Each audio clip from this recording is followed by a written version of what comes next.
Hi friends, success ലൈവിലേക്ക് ഏവർക്കും സ്വാഗതം. ഞാൻ പ്രസന്നകുമാർ. കേരള PSC സെപ്റ്റംബറിൽ നടത്താൻ പോകുന്ന ജൂനിയർ കോപ്പറേറ്റീവ് പരീക്ഷയിൽ വളരെ പ്രധാനപ്പെട്ട രണ്ട് പേപ്പറുകളാണ് കോഓപ്പറേഷനും ബാങ്കിങ്ങും എന്ന് പറയുന്നത്. ഈ രണ്ട് പേപ്പറുകളിൽ 100 മാർക്കിന് ചോദിക്കുന്നതിൽ 40 മാർക്ക് എന്ന് പറയുന്നത് ബാങ്കിങ്ങിൽ നിന്നാണ്. അപ്പോൾ ബാങ്കിങ്ങിനെ കുറിച്ച് വളരെ ആധികാരികമായിട്ട് നമുക്കറിഞ്ഞെങ്കിൽ മാത്രമേ ആ പരീക്ഷയ്ക്ക് നല്ലതുപോലെ സ്കോർ ചെയ്യാൻ പറ്റുകയുള്ളൂ. അതുകൊണ്ട് തന്നെ ബാങ്കിങ് മേഖലയിൽ നിന്ന് വരാൻ സാധ്യതയുള്ള ചോദ്യങ്ങൾ ഉൾപ്പെടുത്തിക്കൊണ്ട് ഞാനൊരു ക്ലാസ്സാണ് നിങ്ങളുടെ മുന്നിൽ പ്രസൻറ്റ് ചെയ്യുന്നത്. ഇതിനു മുമ്പ് 2 ക്ലാസ്സുകളിലായി 68 ചോദ്യങ്ങളും അതിൻ്റെ എക്സ്പ്ലനേഷനും വ്യക്തമായി നിങ്ങളുടെ മുന്നിലേക്ക് ഞാൻ പ്രസൻറ്റ് ചെയ്തിരുന്നു. നിങ്ങളത് കണ്ടു കാണുമെന്ന് ഞാൻ വിശ്വസിക്കുന്നു. നിങ്ങൾ തീർച്ചയായും അത് കാണണം. നിങ്ങൾക്കേറെ പ്രയോജനം ചെയ്യുന്ന എൻ്റെ ഈ ക്ലാസ് നിങ്ങൾക്ക് ഇഷ്ടപ്പെട്ടു എങ്കിൽ തീർച്ചയായും അത് സബ്സ്ക്രൈബ് ചെയ്യണം, ഷെയർ ചെയ്യണം, ലൈക്ക് ചെയ്യണം. ഇവിടെ കഴിഞ്ഞ 2 ക്ലാസ്സുകളിൽ കിട്ടുന്ന ചോദ്യവുമായി ബന്ധപ്പെട്ട ഒരു കമൻറ്റ് വന്നത് തീർച്ചയായും അതിനകത്ത് ക്ലാരിറ്റി ഇല്ല എന്നാണ്. ആ ഒരു പ്രശ്നം പരിഹരിച്ചുകൊണ്ട് നല്ല ക്ലാരിറ്റി ആയിട്ട് ഞാൻ നിങ്ങളുടെ മുന്നിലേക്ക് ഇപ്പോൾ പ്രസൻറ്റ് ചെയ്യുകയാണ്. അപ്പോൾ നമുക്ക് ഇന്ന് 69ാമത്തെ ചോദ്യം മുതലാണ് നമുക്ക് ആരംഭിക്കേണ്ടത്.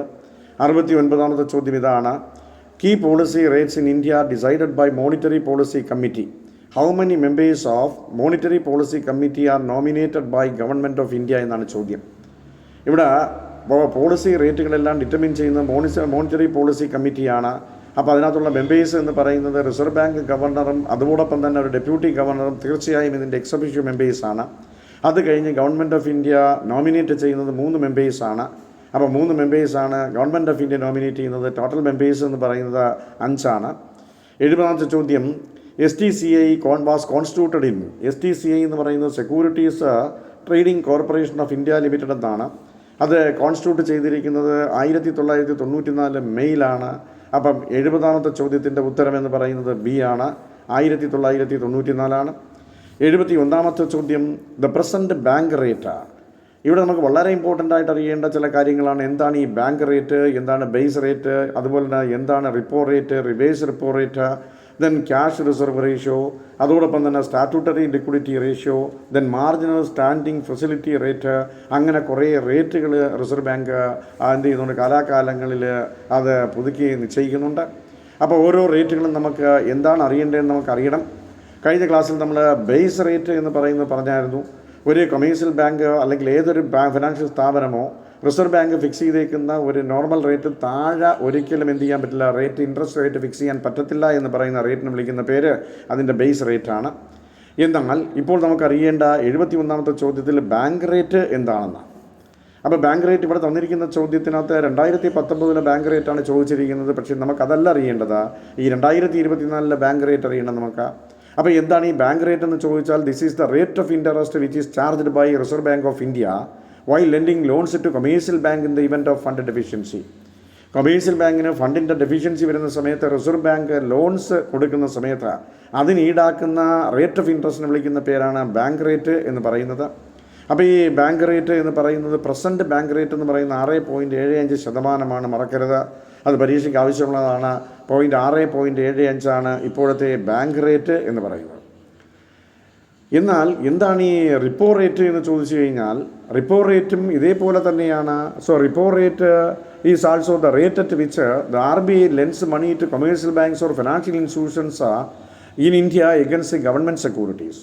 ഗവൺമെൻറ് സെക്യൂരിറ്റീസ് വെച്ചുകൊണ്ട് ഒരു കൊമേഴ്സ്യൽ ബാങ്കിന് ഫണ്ട് ആവശ്യം വരുന്ന സമയത്ത് റിസർവ് ബാങ്ക് ലെൻഡ് ചെയ്യുന്ന അതിന് ഈടാക്കുന്ന റേറ്റ് ഓഫ് ഇൻട്രസ്റ്റിന് വിളിക്കുന്ന പേര് റിപ്പോ റേറ്റ് എന്നാണ്. അപ്പോൾ ബാങ്ക് റേറ്റും റിപ്പോ റേറ്റും ഒരുപോലെയാണ് ഞാൻ പറഞ്ഞേക്കുന്നത്. രണ്ടും കൊമേഴ്സ്യൽ ബാങ്കിന് റിസർവ് ബാങ്ക് കൊടുക്കുന്ന ഫണ്ടാണ് അല്ലെങ്കിൽ ലോണാണ്. അതിന് ഈടാക്കുന്ന റേറ്റ് ഓഫ് ഇൻട്രസ്റ്റ് ആണ് റിപ്പോ റേറ്റും അതോടൊപ്പം തന്നെ ബാങ്ക് റേറ്റും. അപ്പോൾ നമ്മളിതിൻ്റെ ഡിഫറൻസ് എന്താണെന്ന് അറിയണം. എന്താ ബാങ്ക് റേറ്റ് എന്ന് പറയുന്നത്? ബാങ്ക് റേറ്റ് എന്ന് പറയുന്നത് അതിൽ ലെൻഡ് ചെയ്യുന്നത് നമ്മൾ ലോങ് ടൈം പീരീഡിലേക്കാണ്. അപ്പോൾ ലോങ് ടൈം പീരീഡിലേക്ക് ലെൻഡ് ചെയ്യുന്നത് ബാങ്ക് റേറ്റും, എന്നാൽ ഷോർട്ട് ടൈം പീരീഡിലേക്കാണ് ലെൻഡ് ചെയ്യുന്നതെങ്കിൽ അതിന് വിളിക്കുന്ന പേര് റിപ്പോ റേറ്റും എന്നാണ്. അപ്പോൾ ഈ 2 റേറ്റുകളുമാണ്. ബാങ്ക് റേറ്റിൻ്റെ ഇപ്പോഴത്തെ റേറ്റ് 6.75%. അതേസമയം റിപ്പോ റേറ്റിൻ്റെ ഇപ്പോഴത്തെ ശതമാനം എന്ന് പറയുന്നത് 6.5%. അപ്പോൾ ഇതാണ് 2 റേറ്റുകളെന്ന് പറയുന്നത്. ഇനി അടുത്ത റിവേഴ്സ് റിപ്പോ റേറ്റ് എന്താണെന്ന് നമുക്കറിയണം. എന്താ ഈ റിവേഴ്സ് റിപ്പോ റേറ്റ് എന്ന് പറയുന്ന? The rate of interest in which the RBI borrows money from commercial bank when there is excess liquidity in the market. മാർക്കറ്റിൽ എക്സസ് മണിയുണ്ട്, ലിക്വിഡിറ്റി വളരെ കൂടുതലാണ്. അങ്ങനെ വരുന്ന സമയത്ത് മണി സർക്കുലേഷനെ റെഗുലേറ്റ് ചെയ്യുന്നതിന് വേണ്ടി റിസർവ് ബാങ്ക് എന്ത് ചെയ്യും? കൊമേഴ്സ്യൽ ബാങ്കിൻ്റെ കയ്യിലിരിക്കുന്ന എക്സസ് മണി എന്ത് ചെയ്യും? കളക്ട് ചെയ്യും.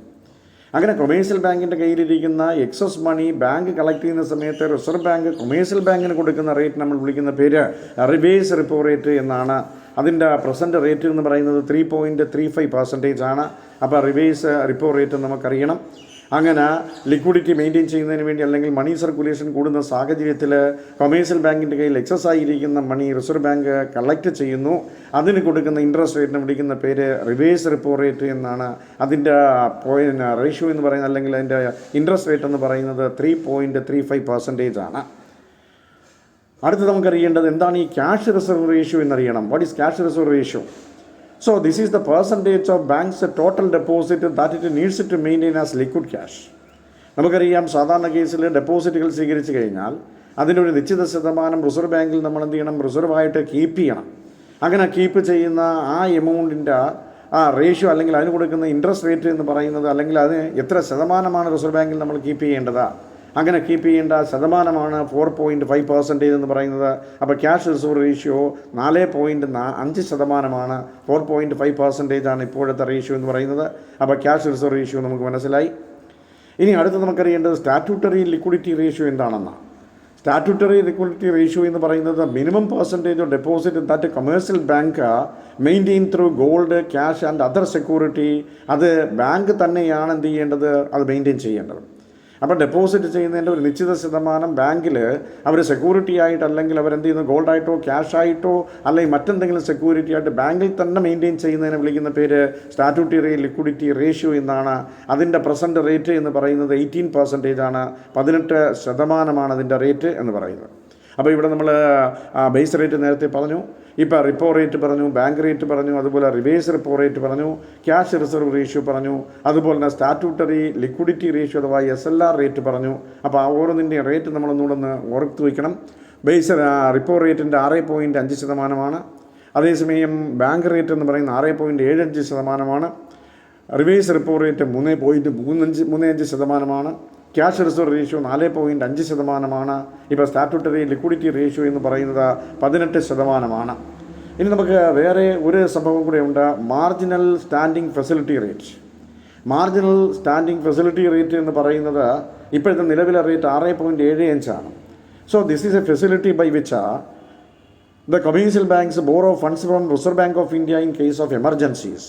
കൊമേഴ്സ്യൽ ബാങ്കിന് എമർജൻസി വരുന്ന സമയത്ത് റിസർവ് ബാങ്കിൽ നിന്നെടുക്കുന്ന ബോറോ ചെയ്യുന്ന ആ ഫണ്ടിന് കൊടുക്കുന്ന റേറ്റാണ് എന്ന് പറയുന്നത് 6.75 മാർജിനൽ സ്റ്റാൻഡിംഗ് ഫെസിലിറ്റി റേറ്റ് എന്ന് പറയുന്നത്. അപ്പോൾ കൊമേഴ്സ്യൽ ബാങ്കിന് പൈസയ്ക്ക് അത്യാവശ്യം വരികയാണെങ്കിൽ റിസർവ് ബാങ്കിൽ നിന്ന് ബോറോ ചെയ്യാം. അതിന് കൊടുക്കുന്ന റേറ്റ് നമ്മൾ വിളിക്കുന്ന പേര് 6.75%. ഇതാണ് മാർജിനൽ സ്റ്റാൻഡിംഗ് ഫെസിലിറ്റി റേറ്റ് എന്ന് പറയുന്നത്. അപ്പോൾ നമുക്ക് കുറേ റേറ്റുകൾ മനസ്സിലായി. ഇത് പരീക്ഷയിൽ പലപ്പോഴും ചോദിച്ചിട്ടുള്ള ചോദ്യങ്ങളാണ്. അതുകൊണ്ട് അത് വളരെ കെയർഫുള്ളായിട്ട് നിങ്ങൾ അനലൈസ് ചെയ്യേണ്ടതാണ്. അപ്പോൾ ഇതിനകത്ത് നമ്മൾ 71 മുതൽ 75 വരെയുള്ള ചോദ്യങ്ങളുടെ ഉത്തരം ഇപ്പോൾ കഴിഞ്ഞു. 76ാമത്തെ ചോദ്യം, identify the years in which the different phases of bank nationalisation took place in India. ഇവിടെ ബാങ്ക് നാഷണലൈസേഷൻ നടത്തിയിരിക്കുന്ന വർഷങ്ങളെക്കുറിച്ചാണ് പറയുന്നത്. 1969 14 ബാങ്കുകളും 1980 ബാക്കി 6 ബാങ്കുകളും ചേർത്ത് 20 ബാങ്കും 1955 സ്റ്റേറ്റ് ബാങ്ക് ഓഫ് ഇന്ത്യയും നാഷണലൈസ് ചെയ്തിട്ടുണ്ട്. അപ്പോൾ അതുകൊണ്ട് തന്നെ ഇതിൻ്റെ ഓപ്ഷൻ എന്ന് പറയുന്നത് സി ആണ്. ഓപ്ഷൻ സി 1969, 1955, 1989 ആണ്. 1980 അപ്പോൾ ഇതാണ് ഓപ്ഷൻ സി ആണ് ഇതിൻ്റെ ആൻസർ. 77ാമത്തെ ചോദ്യം ക്രിസിലാണ്. അപ്പോൾ എന്താണ് ഈ ക്രിസിൽ എന്ന് പറയുന്നത്? അതൊരു ക്രെഡിറ്റ് റേറ്റിംഗ് ഏജൻസിയാണ്. അതിൻ്റെ ഫുൾ ഫോം പരീക്ഷ ചോദിച്ചിട്ടുണ്ട്. Credit rating information services of India limited എന്നാണ്. Credit rating information services of India limited എന്നാണ് ക്രിസിൽ എന്ന് പറയുന്നത്. ഒരു ഗ്ലോബൽ അനലിറ്റിക്കൽ കമ്പനിയാണ്. ആ റേറ്റിംഗ് നടത്തുന്നതാണ്, ക്രെഡിറ്റ് റേറ്റിംഗ് നടത്തുന്ന ഏജൻസിയാണ്. അപ്പോൾ 77ാമത്തെ ചോദ്യത്തിൻ്റെ ഉത്തരം സി ആണ്. 78 OTCI ഈസ് സിറ്റുവേറ്റഡ്. അത് നമ്മൾ പറഞ്ഞിട്ടുണ്ട്. 78ാമത്തെ ചോദ്യം അതിൻ്റെ ഫുൾ ഫോം അതിൻ്റെ കാര്യങ്ങളെല്ലാം നമ്മൾ പറഞ്ഞിട്ടുണ്ട്. അതിൻ്റെ ഹെഡ് ക്വാർട്ടേഴ്സ് എന്ന് പറയുന്നത് മുംബൈയാണ്. 79ാമത്തെ ചോദ്യം സ്വിഫ്റ്റ് സ്റ്റാൻഡ്സ് ഫോർ. സ്വിഫ്റ്റ് എന്ന് പറയുമ്പോഴത്തേക്ക് നമുക്കറിയാം സ്വിഫ്റ്റിൻ്റെ ഒരു പ്രത്യേകത എന്ന് പറയുന്നത് the society for world wide inter bank financial telecommunication ആണ്. അതിൻ്റെ ഫുൾ ഫോം ഇതാണ്, society for world wide inter bank financial telecommunication ആണ്. ഇവിടെ ഇതൊരു ഗ്ലോബൽ മെമ്പറാണ്, ഗ്ലോബൽ ഓർഗനൈസേഷനാണ്. The global member owned cooperatives that functions as a huge messaging സിസ്റ്റമാണ്. അല്ലേ? ഇതൊരു ഗ്ലോബലായിട്ടുള്ള ബാങ്കിങ് സംവിധാനങ്ങളാണ്. അപ്പോൾ ഇൻഫർമേഷൻ പാസ് ചെയ്യാൻ അല്ലെങ്കിൽ മെസ്സേജുകൾ പാസ് ചെയ്യാനുള്ള ഒരു കൂട്ടായ്മയാണ് ഈ സ്വിഫ്റ്റ് എന്ന് പറയുന്നത്. അപ്പോൾ ഇതിൻ്റെ ഫുൾ ഫോം എന്ന് പറയുന്നത് society for world wide inter bank financial tele communication എന്നാണ് അതിൻ്റെ ഫുൾ ഫോം. ഓപ്ഷൻ സി ആണ് അതിൻ്റെ ആൻസർ എന്ന് പറയുന്നത്. ഓപ്ഷൻ സി ആണ്. എൺപതാമത്തെ ചോദ്യം, ഹൈ പവേഡ് മണി. ഹൈ പവേഡ് മണി എന്ന് പറയുന്നത് എന്താണ്? ഹൈ പവേഡ് മണി എന്ന് പറയുന്നത് ദ ആഗ്രിഗേറ്റഡ് ടോട്ടൽ കറൻസി, അത് കോയിൻസും വരാം നോട്ട്സും വരാം, that are held by public and the reserves of commercial bank. പബ്ലിക്കോ കൊമേഴ്സ്യൽ ബാങ്കോ റിസർവായി വെച്ചിരിക്കുന്ന ആ ആഗ്രിഗേറ്റഡ് ടോട്ടൽ കറൻസി നമ്മൾ വിളിക്കുന്ന പേര് ഹൈ പവേഡ് മണി എന്നാണ്. അപ്പോൾ ഇവിടെ നമുക്ക് അത്രയും ഡീറ്റെയിൽ ആയിട്ട് അവർ കൊടുത്തിട്ടില്ലെങ്കിൽ പോലും അതിൻ്റെ ഉത്തരം എ ആണ്. ഓപ്ഷൻ എ ആണ് 80ാമത്തെ ചോദ്യത്തിൻ്റെ ഉത്തരം. 81ാമത്തെ ചോദ്യം, select the techniques of monetary control adopted by RBI from the following. Select the techniques of monetary control adopted by RBI from the following എന്നാണ് ചോദിച്ചിരിക്കുന്നത്. ഇവിടെ നമ്മൾ മോണിറ്ററി പോളിസി അതോടൊപ്പം തന്നെ ക്രെഡിറ്റ് കൺട്രോൾ മെഷേഴ്സൊക്കെ വളരെ കൃത്യമായിട്ട് കഴിഞ്ഞ സെഷനിൽ നമ്മൾ പറഞ്ഞിട്ടുണ്ട്. അപ്പോൾ 80ാമത്തെ ചോദ്യത്തിൻ്റെ ഉത്തരം ഡി ആണ്. എയും ബിയും സിയും ആണ്. അത് നമ്മൾ ഡീറ്റെയിൽ ആയിട്ട് പറഞ്ഞിട്ടുണ്ട്. 82ാമത്തെ ചോദ്യം, which of the following is not a component of M3. M3 ഇതിൻ്റെ ഏതിൻ്റെ കമ്പോണൻസ് അല്ല എന്നാണ് ചോദ്യം.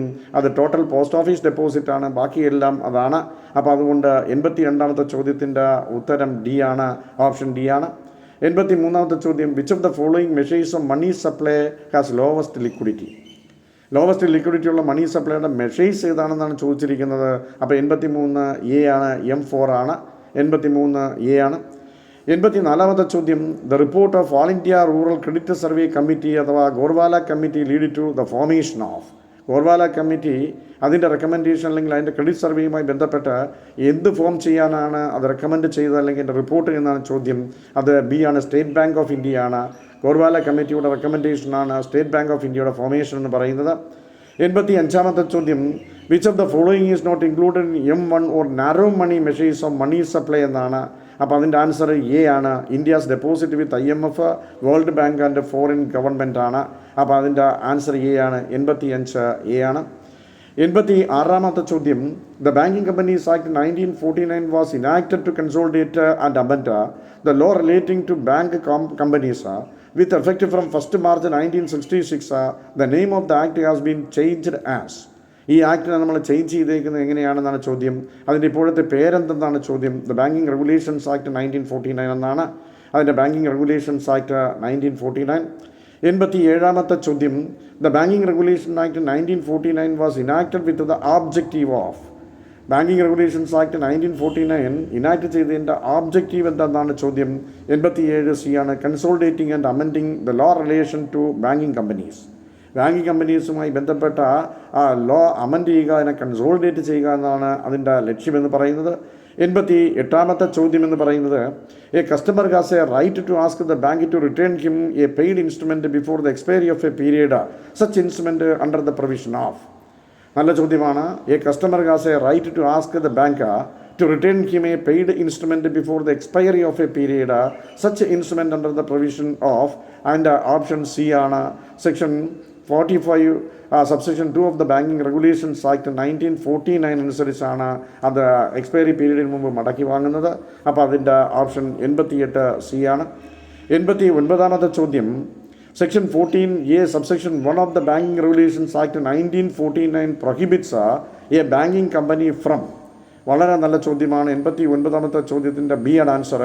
Section 14A subsection 1 of the Banking Regulations Act 1949 prohibits a banking company from.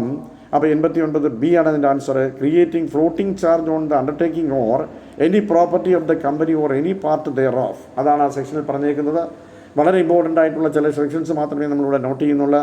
അപ്പോൾ അതിൻ്റെ answer creating floating charge on the undertaking or any property of the company or any part of their of. അതാണ് അതിൻ്റെ option എന്ന് പറയുന്നത്.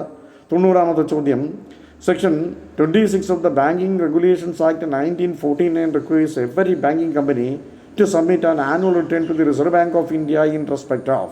വളരെ important ചോദ്യമാണ്. Section 26 അനുസരിച്ച് banking regulations act 1949 So every banking company to submit an annual report to Reserve Bank. എല്ലാ banking കമ്പനിയും annual report reserve ബാങ്കിന് സമർപ്പിക്കേണ്ടതുണ്ട്. അങ്ങനെ സമർപ്പിക്കുന്നതിൻ്റെ ആ സെക്ഷനിൽ പറഞ്ഞിരിക്കുന്നത് ഓപ്ഷൻ ബി ആണ്. All accounts in India which have not been operated upon 10 years. ഏതാണ് കൊടുക്കേണ്ടതെന്ന് ചോദിച്ചാൽ all accounts in India which have not been operated upon for 10 years. ബാക്കി എല്ലാ റിപ്പോർട്ടുകളും ബാങ്കിങ് കമ്പനി കൊടുക്കേണ്ടതുണ്ട്.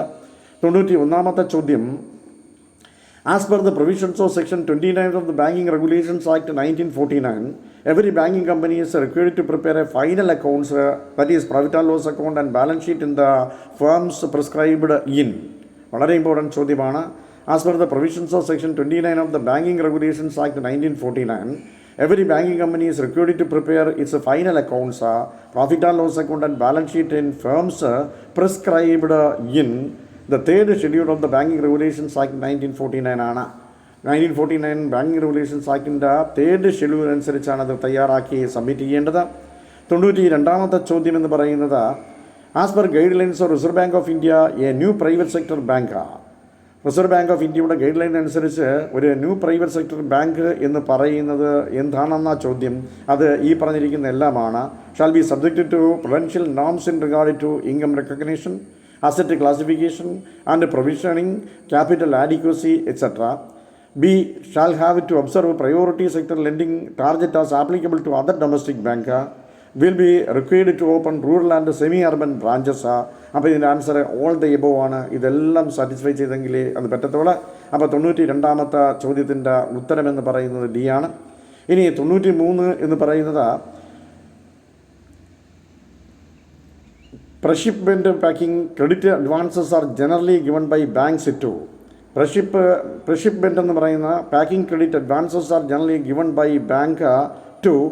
ഓപ്ഷൻ ഡി ആണ്. എക്സ്പോർട്ടേഴ്സിന് കൊടുക്കുന്ന പാക്കിംഗ് ക്രെഡിറ്റ് അഡ്വാൻസ് ആണതെന്ന് പറയുന്നത് എക്സ്പോർട്ടിനെ പ്രോത്സാഹിപ്പിക്കാൻ വേണ്ടിയാണ്. അപ്പോൾ 93 ഡി ആണ് ആൻസർ. 94ാമത്തെ ചോദ്യം, the main thrust of the branch licensing policy. The main thrust of the branch licensing policy is 94 C ആണ്. എയും ബിയും ആണ്. To provide freedom to bank to nationalise the structure of their branches, then to give an opportunity to the bank to open any branches as they wish. ഈ രണ്ട് കാര്യങ്ങളാണ് നമുക്ക് വളരെ പ്രധാനമായിട്ടും ബ്രാഞ്ച് ലൈസൻസിങ് പോളിസി എന്ന് ഉദ്ദേശിക്കുന്നത്.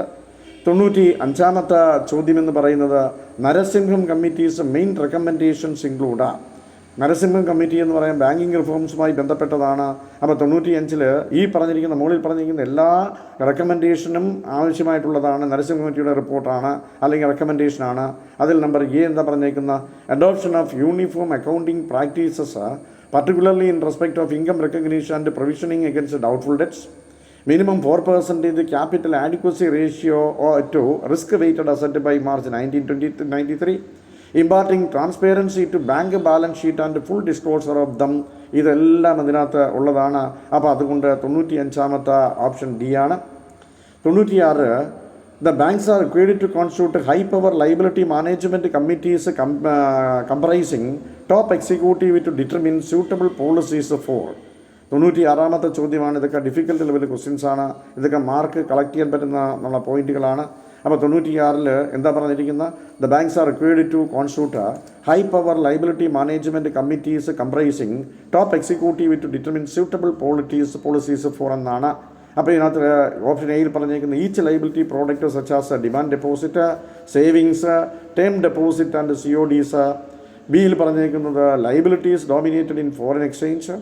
സിയിൽ പറഞ്ഞിരിക്കുന്ന monitoring ratio, yield, elastic and inelastic liabilities in the total liabilities as also supply statement of use of call money borrowings എന്നാണ്. അപ്പോൾ 96 ഇതെല്ലാം അതിന് ബാധകമാണ്. അപ്പോൾ ഡി ആണ് അതിൻ്റെ ആൻസർ. 96 ഓപ്ഷൻ ഡി ആണ്. 97ാമത്തെ ചോദ്യം, which of the following is a foreign bank having offices or branches in India. 97 B ആണ്. HDFC ബാങ്ക് ആണ്. HDFC bank. 98ാമത്തെ ചോദ്യം, which do you mean the money market. Money market എന്ന് നിങ്ങൾ mean ചെയ്യുന്നത് എന്താണെന്നാണ് ചോദ്യം. അത് money market is a market for short time financial assets generally up to the tenor of 12 months that are close substituting of മണിയാണ്. അപ്പോൾ money market instrument നമുക്കറിയാം, അത് നമ്മൾ നേരത്തെ ഡിസ്കസ് ചെയ്തിട്ടുള്ളതാണ്. അപ്പോൾ ഇവിടെ നമ്മൾ 98 ചോദ്യങ്ങളാണ് നമ്മൾ 98 വരെയുള്ള ചോദ്യങ്ങളാണ് നമ്മൾ ഡിസ്കസ് ചെയ്തിരിക്കുന്നത്. 69 തുടങ്ങി 98 വരെയുള്ള ചോദ്യങ്ങളാണ്. അപ്പോൾ ഇനി അങ്ങോട്ട് പോകുന്നതോറും വളരെ ഡീപ്പായിട്ടുള്ള കാര്യങ്ങളാണ് നമ്മൾ അനലൈസ് ചെയ്യുന്നത്. അപ്പോൾ ഈ നമ്മൾ ഡിസ്കസ് ചെയ്തതിനകത്ത് എന്തെങ്കിലും സംശയങ്ങളോ കാര്യങ്ങളൊക്കെ ഉണ്ടെങ്കിൽ നിങ്ങൾ കമൻറ്റ് ബോക്സിൽ അത് രേഖപ്പെടുത്താവുന്നതാണ്. അതിൻ്റെ ഡീറ്റെയിൽഡ് ആയിട്ടുള്ള എക്സ്പ്ലനേഷൻ ഞാൻ വീണ്ടും തരുന്നതാണ്. അപ്പോൾ ഇന്നത്തെ ഈ പറഞ്ഞിരിക്കുന്ന ക്വസ്റ്റ്യൻസിൽ 69 മുതൽ 98 വരെയുള്ള ചോദ്യങ്ങൾ ഡിസ്കസ് ചെയ്തപ്പോൾ അതിനകത്ത് പരീക്ഷയിൽ ചോദിക്കാൻ സാധ്യതയുള്ള ഒരുപാട് ചോദ്യങ്ങൾ ഇതിനകത്ത് ഇൻക്ലൂഡ് ചെയ്തിട്ടുണ്ട്. ഒപ്പം തന്നെ നമ്മൾ ഡിഫറൻറ്റ് റേറ്റുകളൊക്കെയാണ്, base rate, repo rate, bank rate, then reverse repo rate, then cash reserve ratio, then statutory liquidity ratio, marginal standing facilities etcetera തുടങ്ങി നമ്മൾ റിസർവ് ബാങ്കിൻ്റെ എല്ലാ റേറ്റുകളും ഒക്കെ നമ്മളിവിടെ എക്സ്പ്ലെയിൻ ചെയ്തിട്ടുണ്ട്. അപ്പോൾ ഇനിയുള്ള ചോദ്യങ്ങൾ ഇതുപോലെ വളരെ വ്യക്തമായിട്ട് ഞാൻ അതിൻ്റെ ക്വസ്റ്റ്യൻസ് ഇടുന്നതാണ്. അത് നിങ്ങൾ തീർച്ചയായിട്ടും ഇത് കാണണം. നിങ്ങളുടെ സുഹൃത്തുക്കൾക്കെല്ലാം ഇത് ഷെയർ ചെയ്ത് കൊടുക്കണം. ഇത് നിങ്ങൾ സബ്സ്ക്രൈബ് ചെയ്യണം. എന്നാൽ മാത്രമേ എനിക്ക് വീണ്ടും വീണ്ടും ഇടാനുള്ളൊരു പ്രചോദനം വരികയുള്ളൂ. നമുക്ക് അടുത്ത ക്വസ്റ്റ്യനുമായിട്ട് അടുത്ത ക്ലാസ്സിൽ കാണാം. താങ്ക്സ്.